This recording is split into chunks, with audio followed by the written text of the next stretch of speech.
पूर शहरातील शांतता भंग करणाऱ्या गुन्हेगारांवर पोलिसांनी आता करडी नजर ठेवली आहे। पोलीस आयुक्त एम राजकुमार यांच्या नेतृत्वाखाली 1 जानेवारी ते 16 जून 2025 या 5.5 महिन्यांत 29 सराईत गुन्हेगारांना शहरातून तडीपार करण्यात आले आहे।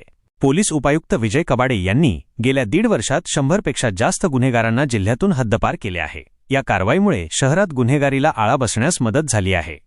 आगामी सोलापूर महापालिका निवडणुकीच्या पार्श्वभूमीवर पोलिसांनी ही मोहीम आणखी तीव्र केली आहे। शहरातील विजापूर नाका, सदर बझार, सलगर वस्ती, फौजदार चावडी, जोडभावी पेठ, MIDC आणि जेल रोड या 7 पोलीस ठाण्यांनी त्यांच्या हद्दीतील सराईत गुन्हेगारांची यादी तयार केली आहे। यात प्रामुख्याने मारामारी आणि चोरीच्या गुन्ह्यांतील आरोपींचा समावेश आहे।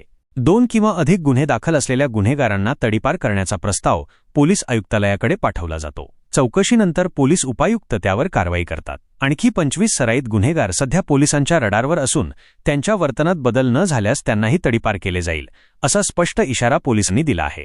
शहराची शांतता भंग करणाऱ्या कोणालाही सोडले जाणार नाही, असे पोलीस आयुक्त एम राजकुमार यांनी सांगितले आहे।